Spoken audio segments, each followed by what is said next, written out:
All right, hello and welcome to episode 23 of the Talk Witchcraft podcast, where I will be talking about the tarot and specifically the court cards within a deck of tarot cards. You're listening to Talk Witchcraft, the podcast where we talk about witchcraft as a lifestyle and discover how to merge magic into your daily life. Every week, we'll demystify witchy topics like tarot, astrology, crystals, herbs, and more as you develop your personal brand of magic and create the life of your dreams. I'm your host, Maggie Hazeman. So as I mentioned in episode 22, the majority of the episodes during this season 3, will be about the tarot and the structure of a tarot deck.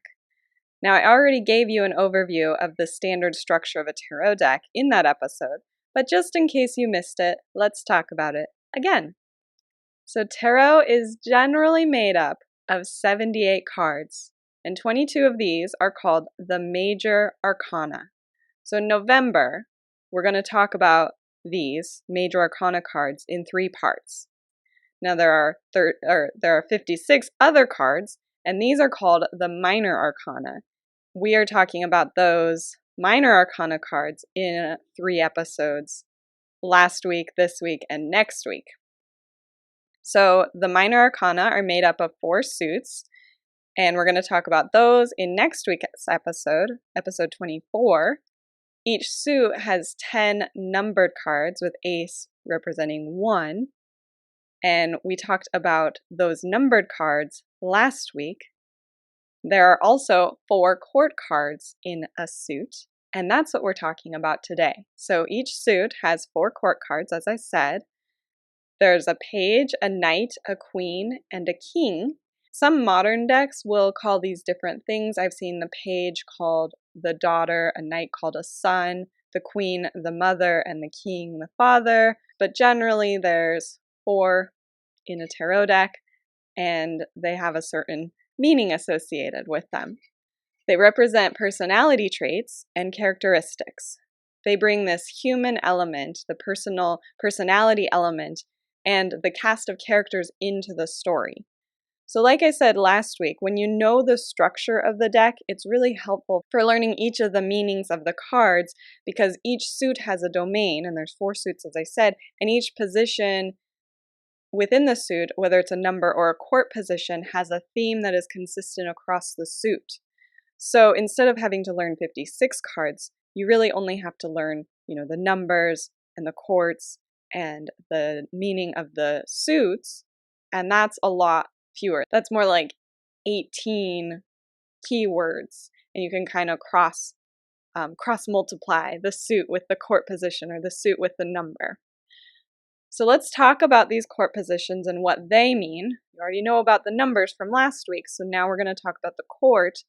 And if you have a tarot deck, you might pause this podcast now. You can sort out those court cards, the pages, knights, queens, and kings. You can follow along with some visuals. So it seems to me that the court cards are some of the hardest to interpret for most people that I talk to. And I think this is because they actually represent so much. They can represent a specific person, so a person that if you're doing the reading for yourself, it could represent yourself as well. Or if you're reading for someone else, it could represent them or someone that they know. And when you're telling a story with the tarot, which I find to be the best way to use them, is to tell a story using the cards as imagery. We have the Major Arcana, which again, we're going to talk about the Major Arcana later. But these are the big ideas or themes. And then the numbered cards, they're like the events and the setting of the story. So they kind of give a timeline. They talk about the things that are going on in day-to-day life, the situations. And then we have the court, and I look at these as like the cast of characters. So they represent people. They can also represent a specific part of your personality rather than the entire person. So I believe that everyone has all 16 court cards within their personality, and some of them are just, more present or more obvious. Some of them you might know in yourself, but other people might not see it in you, and some other people might see in you and you don't necessarily see it in yourself. So it's just the way that we relate to other people and what we put out in the world. So it could represent just a single part of your personality, and that's what is coming up in the reading. Sometimes a court card may be a personification of an event or an object, something that doesn't normally have a personality. So non-human animals, plants, objects, and events, they might, when a court card comes up, it might be a way to add personality to those things. And court cards can show up as a way to represent some sort of level of maturity or progression along this spectrum of transformation. So we're going to talk about each of these ways to interpret the court cards a little bit more, but I want to introduce you to the different cards. Before I do that, I want to let you know about a reference guide that I have for you to download. So you can go to the show notes and you'll find this guide. All you have to do is click the button and enter your email address, and then you can have it sent directly to your inbox. This guide is designed to help you see the interpretation of each card at a glance. So it's a list of keywords associated with these cards. And the way that I recommend you use it is to hang it up wherever you read tarot, so that if you're feeling a bit stumped, sometimes our minds go blank in the middle of a reading, and you can just glance up and see, oh, a knight represents this. And that might trigger something in your memory. It might bring something up in your intuition, and then you can continue with the reading. You can also keep it in your grimoire as a reference. You can copy it down as a way to take notes and help really solidify the meanings in your own mind. So you can use it however you want. You can find it at mumblesandthings.com/blog/023. And that's where you'll find all the show notes as well as this guide to download. Okay, so let's introduce you to these characters, starting with the page.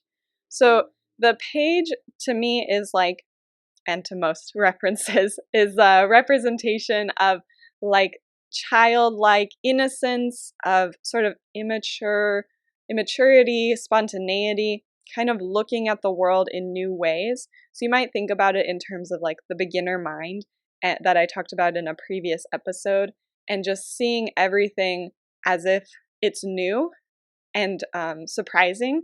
And so the page is kind of that expression of the personalities, newness and innocence and sometimes immaturity. They're also about new beginnings and initiation of things, especially transformations. So we all go through different transformations throughout our lives as we learn these lessons. And so the page might show up as an indicator of you're at the beginning of a new transformation in your life, a new journey of learning. And it really just depends on how they are presented in the reading, what it actually means.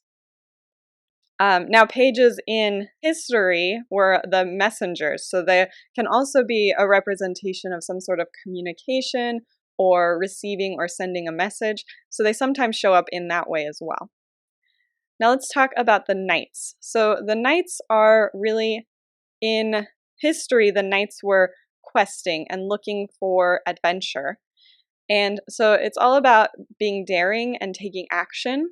They're not at the beginning like the page, and they haven't settled into responsibility like a queen, but they're kind of seeking. So they're purpose-driven, and they're really committed to whatever adventure that they're on, and they are committed to fulfilling their mission, whatever the mission is. It's important to know that the knights are followers, they're not leaders. So the queen or the king has given the knight some sort of purpose, and the knight is committed to that purpose. They're doing what they're told, but they're doing it with a lot of energy and with dedication. And another thing about the knights is that they're idealistic. So they see their mission as pure, and that they will complete the quest, and that is their purpose, is to really get the ball rolling, complete the quest, and it's a really idealistic representation of that purpose. So the queens hold this subtle power in influence. The focus of the queen, and there's a difference between the queen and the king, who are both leaders, but the queen influences by nurturing and thinks about things on an emotional level, the emotional aspects. They're maintaining the progress of the knight. So if we think about that transformation journey starting with the page, the queen will continue that progress that the knight has made and take it a little bit further. The queens are more receptive to what's going on around them. They can adjust and adapt to how things are changing, and they are running things behind the scenes. So they're not necessarily giving orders, which we'll see as the kings, as more of a king type trait. They're more moving the pieces behind the curtain. And so they represent this idea of expansion and growing and moving into a place of potential, moving into the potential of whatever the knights have been adventuring and questing towards. And then the kings are the most mature and serious of the court cards. So there's that progression from page to king. The kings are at the end of that transformation journey. And so they are strong and they're leaders and they're visible. So like I said, the queens are kind of behind the scenes. The kings are giving the orders and they're making decisions. They're the authorities and the leaders. And they can be selfless. That's part of ruling a kingdom. Sometimes they appear as ruthless, though, in when it comes to upholding that design that they have and the goal that they have created. So they're giving orders in a way that is like very specific to the goal. So they're not as adaptable as like the queens are, that will change and adjust based on new information. The kings are really purpose driven. And once they have set something into motion, that's the direction that they're going to go into. All of the planning and everything like that, it's complete. And so the kings are kind of controlling and they're very decisive. They set the tone and they set the direction of those plans. So those are the 4 court cards that you will encounter. And we're going to talk about the suits next week. And so you can, like I said before, you can kind of cross multiply and apply the domain of the suit over each of the court cards' energy, and you can see how it changes. Now, how to interpret these when they come up in a tarot reading. There are some texts, a lot of the older texts about tarot will talk about the court cards as representing specific features of a person. So things like hair and eye color, age, and gender. And I don't find this to be very accurate.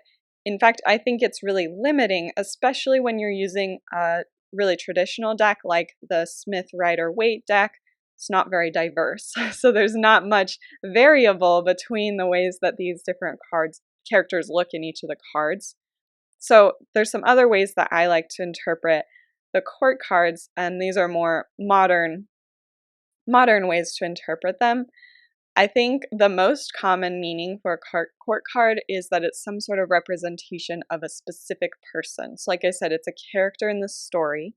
And if you're reading for yourself, it's usually you or someone that you know, so someone in relation to you. Or again, if you're reading for another person, it would represent them or someone that they know because the reading is about them. I think this is why it's really helpful to know the personality of each of the cards, to know how the character in this card would think and feel and behave in various situations, how they would react, things to like what motivates them to take action, what motivates them to not take action, how they respond to different stimuli, what stresses them out, what relaxes them. So knowing all of this about the characters in the card can really help you to figure out which person it's referring to. And some people also like to link the court cards, to the Myers-Briggs personality trait indicators. And it works out nicely because there are actually 16 MBTI, Myers-Briggs Personality Trait Indicators, and there are 16 court cards. So there's no universal way to match these.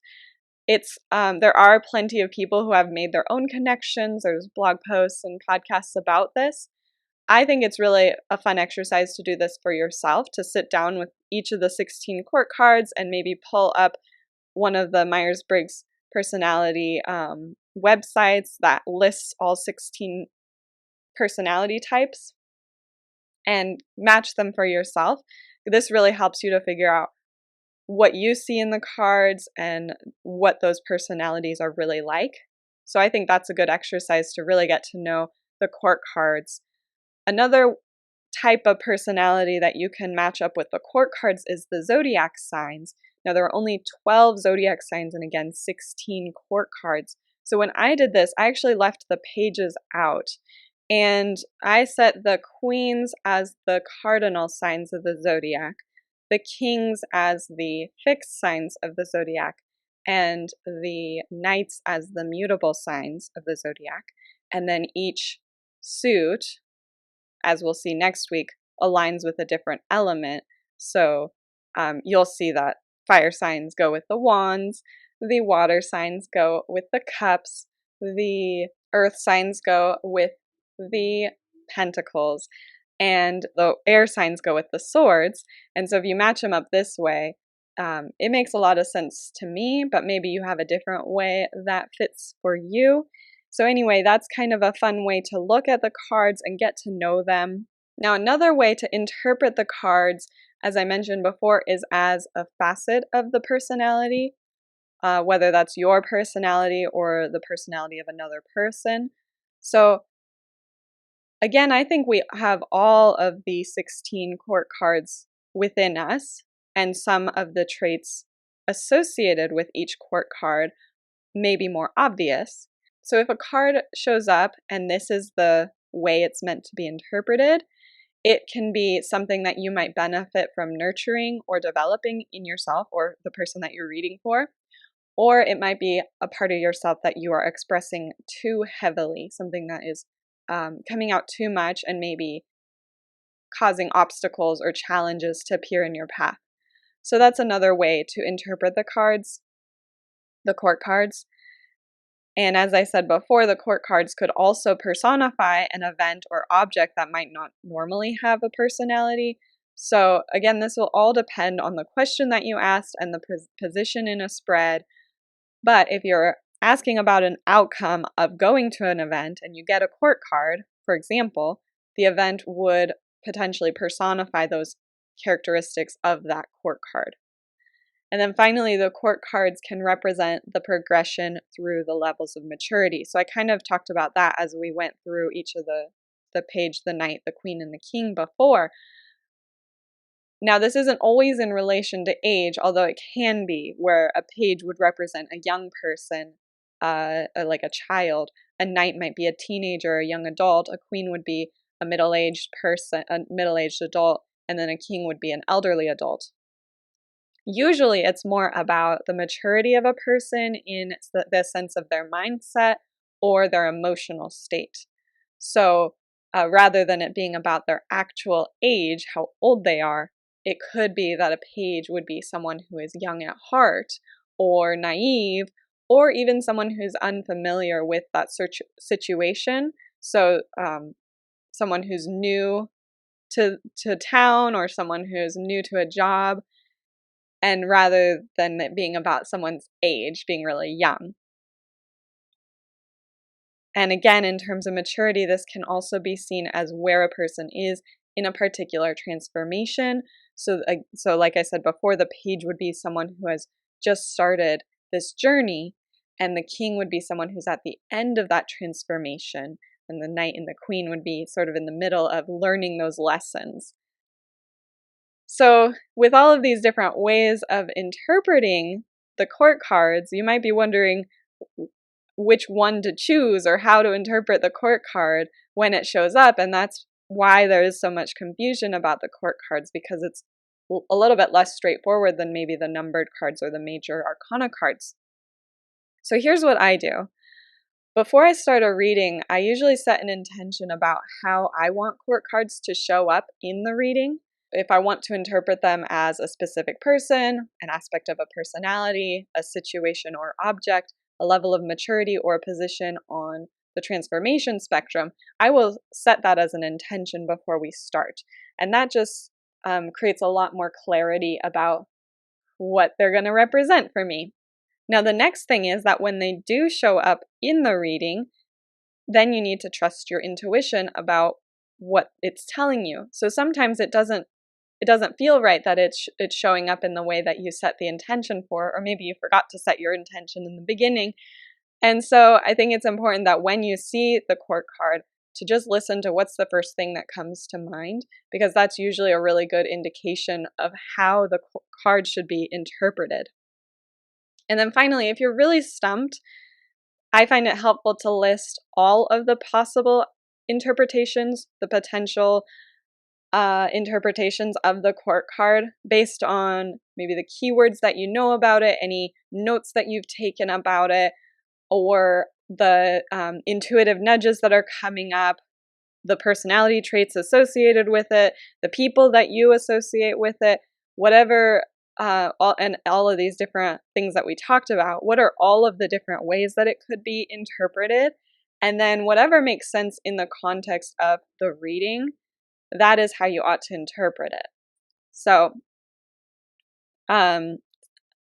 it's okay to kind of say, well, this makes sense for this particular position and interpretation for what I'm talking about. And that can be the way that you interpret it. So that is all I have for you this week. Thank you so much for being here with me today. I really appreciate that you chose to spend your time learning about the tarot with me. So let's just recap what we talked about. We looked at the general structure of a tarot deck and where the court cards fall into that structure. We also looked at each card on an individual level, the pages, the knights, the queens, and the kings. And we looked at how to interpret court cards when they come up in a reading. And I really hope you enjoyed this lesson. You can find the show notes by going to mumblesandthings.com/blog/023. And that's where you can find that downloadable resource I mentioned earlier. You can join me next Tuesday. We'll continue this series on the tarot, talking about the suits of the tarot and the elements they're associated with. So I think that's going to be a really interesting conversation, talking about elements and the suits. Now make sure you subscribe so that you don't miss that episode or any other episode I put out in the future. And I'd really appreciate it if you'd leave a 5-star review on Apple Podcasts. That helps me know I'm doing something right and that you're listening to me.